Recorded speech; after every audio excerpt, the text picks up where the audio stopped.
తమిళ hero Karthi అంటే కోలీవుడ్తో పాటు టాలీవుడ్లో కూడా మంచి క్రేజ్ ఉంది. తాజాగా కార్తీ ద్విపాత్రాభినయం చేసిన సినిమా కాశ్మోరా. గోకుల్ దర్శకత్వంలో భారీ బడ్జెట్ చిత్రంగా తెరకెక్కిన ఈ సినిమాలో నయనతార, శ్రీదివ్య హీరోయిన్లుగా నటించారు.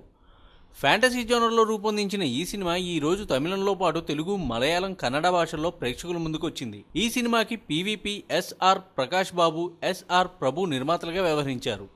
కార్తీ డ్యూయల్ రోల్లో నటించడం, 3D ఫేస్ స్కాన్ టెక్నాలజీని ఉపయోగించి ఫస్ట్ సౌత్ ఇండియన్ సినిమా కావడంతో ఈ సినిమాపై అంచనాలు ఏర్పడ్డాయి. చిత్ర యూనిట్ విడుదల చేసిన ట్రైలర్స్, టీజర్స్తో ఆ అంచనాలు రెట్టింపయ్యాయి. భారీ అంచనాల మధ్య విడుదలైన కాశ్మోరా ఆ అంచనాలను అందుకుందో లేదో టాప్ తెలుగు మీడియా ద్వారా తెలుసుకుందాం. కథేంటంటే, ఈ సినిమాలో కార్తీ సైన్యాధ్యక్షుడిగా రాజ్నాయక్గా, భూతవైద్యుడు కాశ్మోరాగా నటించాడు. నయనతార యువరాణి, రత్నమహాదేవిగా, ధ్యేయాలపై రీసెర్చ్ చేసే స్టూడెంట్ యామినిగా శ్రీదివ్య నటించారు. కాశ్మోరాతో పాటు అతని ఫ్యామిలీ కూడా భూత వైద్యులమని చెప్పుకుంటూ ప్రజలను మోసం చేస్తుంటారు. దెయ్యాల మీద రీసెర్చ్ చేస్తున్న యామిని తన రీసెర్చ్కు సాయం చేయమంటూ కాశ్మోరా దగ్గర చేరుతుంది. ఓ రాజకీయ నాయకుడిని మోసం చేసి అతని అక్రమ సంపాదన తెలుసుకొని కుటుంబంతో సహా విదేశాలకు పారిపోవాలని ప్లాన్ చేస్తాడు కాశ్మోరా. ఇదిలా ఉండగా ఫ్లాష్ బ్యాక్లో 700 ఏళ్ల క్రితం విక్రాంత రాజ్యాన్ని సైన్యాధ్యక్షుడైన రాజ్నాయక్ తన శౌర్య పరాక్రమాలతో మహాసామ్రాజ్యంగా విస్తరింపజేస్తాడు. విక్రాంత రాజ్య యువరాణి రత్నమహాదేవిని తన సొంతం చేసుకోవాలన్న కోరికతో రాజ్నాయక్ మహారాజు, యువరాజుతో పాటు యువరాణి ప్రేమించిన వ్యక్తిని కూడా చంపేస్తాడు. అయితే మహాపరాక్రమవంతురాలైన రత్నమహాదేవి రాజ్నాయక్ను అంతమొందిస్తుంది. కానీ ఆ పోరాటంలో ఆమె కూడా చనిపోతుంది.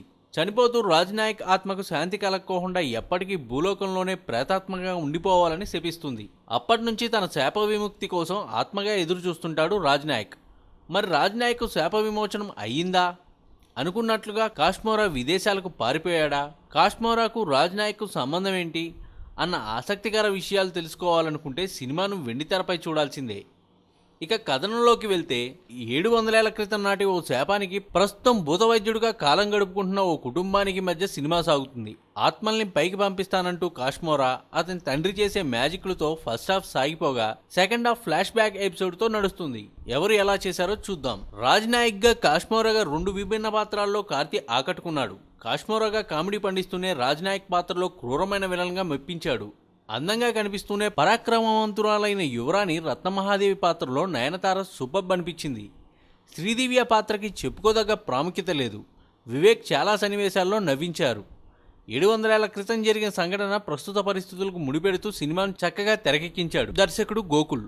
Karthi first half comedy, flash back episode సినిమాకు ప్లస్ పాయింట్స్ కాగా సెకండ్ హాఫ్లో కామెడీ లేకపోవడం మైనస్ అయింది. ఓవరాల్గా కాశ్మోరా డిఫరెంట్ ఫ్యాంటసీ అన్న టాక్ వినిపిస్తుంది.